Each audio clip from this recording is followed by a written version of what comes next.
샬롬 12월 13일 매일 말씀 묵상입니다. 한 주간도 주님 안에서 평안하셨습니까?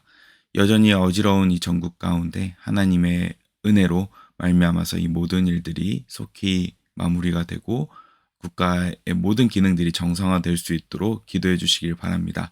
이번 계기로 말미암아서 하나님의 공평과 정의가 이 나라 가운데 온전히 세워지는 그런 시간 될 수 있도록 계속해서 중보해 주시고 기도해 주시길 바랍니다. 오늘은 계속해서 하나님 안에서의 정체성 말씀을 나누기 원합니다. 오늘의 제목은 나는 택함 받았다라는 주제로 나누겠습니다. 본문 말씀은 예레미야서 1장 5절 말씀입니다. 제가 봉독하겠습니다. 내가 너를 모태에서 짓기도 전에 너를 선택하고 내가 태어나기도 전에 너를 거룩하게 구별해서 문민족에게 보낼 예언자로 세웠다. 아멘. 많은 사람들이 인생에서 삶의 목적을 찾지 못하고 방황하고 있습니다. 그 대표적인 예로 많은 사람들이 돈과 쾌락과 명예와 자신의 욕망을 따라서 살아가는 그런 모습들을 보여줍니다. 그리고 그것들을 아무리 추구해도 절대로 그들의 마음을 만족시켜주지 못하는 것을 경험하고 마음의 공허함을 맛봅니다. 열심히 그것을 향해서 달려갔지만 결국에 마지막에 다다르는 곳은 공허함뿐이요. 아무것도 남지 않는 정말 바람을 잡는 것과 같은 그런 허무함을 경험한다고 많은 사람들이 이야기하고 있습니다. 그러나 성경에서는 하나님께서 우리에게 말씀하여 주셨습니다. 하나님께서는 우리를 향해서 너는 이 땅에 태어나 목적이 있고 나의 계획이 있고 너는 이 땅에서 그것을 성취할 사명이 있다고 말씀하십니다. 그러나 우리가 교회를 다니고 신앙생활을 많이 하여도 그것을 찾지 못하고 경험하지 못하는 것이 너무나 많은 것 같습니다. 물론 그것을 찾아가는 삶의 여정이 필요하겠고 많은 성경의 선진들도 많은 시간 동안 방황과 연단의 시간을 통하여서 하나님의 사명을 발견하게 됩니다. 그리고 성경에서도 많은 사람들이 대부분의 사람들이 그 사명을 찾지 못하고 특별히 이스라엘 백성조차도 그들의 삶에 그 나라의 정체성을 유지하지 못한 채 유리 방황하다가 겨우겨우 약속의 땅에 들어가고 약속의 땅에 들어가서도 우상 숭배에 빠져서 하나님을 반역하고 포로에 끌려가게 되는 그런 삶의 그런 역사의 연속인 것을 우리가 보고 있습니다. 우리의 인생도 마찬가지입니다. 그러나 분명한 것은 하나님께서 우리를 향하신 목적과 계획이 분명하게 있고 그것을 향해서 살아가기를 하나님은 우리에게 정말 간절하게 원하고 계신다는 것입니다. 오늘 이 본문 말씀조차도 하나님께서 예레미야 한 사람을 향하여서 그분의 목적과 계획이 있다는 것을 말씀하시면서 심지어 내가 너를 모태에서 짓기도 전에 너를 선택했다고 말씀하고 계십니다. 이것은 부단 예레미야를 향한 뜻만은 아닐 것입니다. 저와 여러분에게도 하나님께서 모태에 생기기 전부터 이 땅에 오기를 계획하셨고 그 계획하심 아래서 우리가 지금 이 땅에서 숨을 쉬고 살아가고 있다는 것입니다. 우리가 이것을 너무나 잊고 살아갑니다. 하루하루 살아가기 너무나 바빠서 말입니다. 그러나 하나님께서는 우리에게 지금도 말씀하십니다. 너를 향한 목적과 계획이 있다고 말합니다. 시편 139편에는 다윗을 향한 하나님의 계획 또한 말씀하십니다. 그래서 다윗은 그것을 깨달아서 감격합니다. 하나님 어떻게 나를 이렇게 오묘하게 창조하시고 어떻게 나를 이 하찮은 나를 생각하셔서 이 자리까지 있게 하셨습니까? 라고 이야기합니다. 이렇게 기록되어 있습니다. 시편 139편 13절에서 16절입니다. 주님께서 내 장기를 창조하시고 내 모태에서 나를 짜 맞추셨습니다. 내가 이렇게 빚어진 것이 오묘하고 주님께서 하신 일이 놀라워 이 모든 일로 내가 주님께 감사를 드립니다. 내 영혼은 이 사실을 너무나도 잘 압니다. 은밀한 곳에서 나를 지으시고 땅속 깊은 저 모태에서 나를 조립하셨으니 내 뼈 하나하나도 주님 앞에서는 숨길 수 없습니다.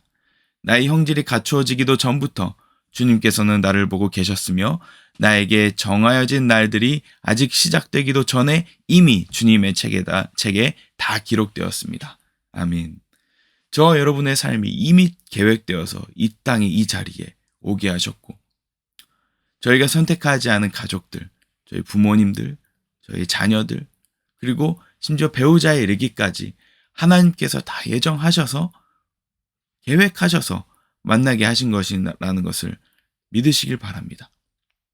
그 모든 것들이 하나님의 그 오묘한 계획 아래서 이 자리에 있고 저희에게 이런 삶의 터전을 허락하여 주셨다는 것입니다. 그러나 그 삶을 하나님께서 계획하셨을지라도 많은 사람들은 하나님의 그 놀라운 사명과 우리를 향한 계획하심을 받아들이지 못합니다. 왜 그럴까요? 내 앞에 주어진 삶이 너무나 각박하고 그리고 어려운 삶이기 때문입니다. 그래서 예레미야도 하나님께서 너는 내가 너를 모태에서 짓기도 전에 선택했고 너를 예언자로 이미 사명자로서 불렀다라는 것을 말씀하셨을 때에도 예레미야는 그것을 믿지 못하였습니다. 왜 믿지 못하였을까요? 그의 현실을 바라보았기 때문입니다. 뭐라고 이야기합니까? 하나님께서 그렇게 말씀하시자 하나님께 뭐라고 말씀드리냐면 아닙니다. 하나님, 저는 예언자로서 서기에는 말을 너무나 못합니다. 그리고 저는 아직 너무나 어립니다. 라고 이야기합니다. 하나님이 사명을 주셨음에도 불구하고 거부하는 예레미야의 모습. 나는 말을 할 줄 모릅니다. 나는 어립니다. 라고 하면서 현실을 보며 하나님의 사명을 부인합니다. 내가 너를 복음을 전할 전도자로 세웠다. 너를 너의 집안에, 너의 가정에 복음을 아직 듣지 못한, 구원받지 못한 자들을 구원하게 하기 위하여서 너를 이 자리 가운데 불렀다라고 말씀하시는데도 하나님 아직 때가 아닙니다. 하나님, 제가 아직 이들의 마음이 열리지 않았기 때문에 하지 못하겠습니다. 라고 부인합니다. 여건이 좀 나아지면 하겠습니다. 라고 계속 미루게 되죠. 그러나 하나님께서는 저와 여러분들을 지금 이 자리에 부르셔서 마치 지난 주일날 박정대 선교사님께서 말씀하신 것처럼 우리가 이 땅에 살아가는 이유는 어떤 눈에 보이는 금, 천국에 가면 돌이 되는 그런 금을 위해서 살아가는 것이 아니라 이 땅에서 하나님께서 천하보다 귀하다고 하는 그 영혼들을 하나님께로 다시 돌아오게 하시려고 이 땅에서 외치라고 저와 여러분들을 이 땅에 살아가게 하시는 줄 믿으시길 바랍니다. 그것을 우리가 받아들일 때 우리의 삶의 목표와 방향과 삶의 모양들이 재정립되기 시작하고 삶의 우선순위가 바뀌게 될 것입니다. 그렇게 하나님께 부르심을 받은 것을 받아들이고 우리가 살아갈 때 우리가 기억할 것은 우리가 아무것도 없는 상태에서 하나님이 부르시는 것 같지만 우리가 하나님께 선택받았음에 감사하고 그것을 내가 받아들이기 시작할 때 하나님께서 그분께서 사역하시는데 필요한 모든 것들, 돈과 그리고 자리와 위치와 사람들을 붙여주실 것이라는 것입니다. 성경에 많은 우리 인물들이 그러지 않았습니까? 나는 할 수 없다고 여겼지만 하나님께서 불러주실 때 그들에게 사람을 붙여주시고 재물을 주시고 능력을 주시고 많은 것들을 쏟아부어 주십니다. 필요한 것들을 주십니다. 저와 여러분 가운데도 많은 하나님의 일을 하기 위해서 부족하다고 생각하지만 하나님께 부름받았음을 인정하고 그분께 순종하기로 결단하는 순간 하나님께서 돈과 그리고 사람과 그리고 지혜와 능력과 체력 이 모든 것들을 주실 것입니다. 그것을 기억하시고 하나님께서 부르시겠다고 하나님께서 쓰시겠다고 하실 때 아멘 하고 화답하시는 저와 여러분 되시길 소망합니다. 하나님께서 우리를 선택하신 이유는 바로 그분의 일을 하기 위해서 선택하셨습니다. 너무 유명한 말씀, 베드로전서 2장 9절에서 10절의 말씀도 그렇지 않습니까? 하나님께서 우리를 부르신 이유, 이렇게 기록되어 있습니다. 그러나 너희는 택하신 족속이요 왕같은 제사장들이요 거룩한 나라요 그의 소유가 된 백성이니 이는 너희를 어두운 데서 불러내어 그의 기이한 빛에 들어가게 하신 이의 아름다운 덕을 선포하게 하려 하심이라. 아멘.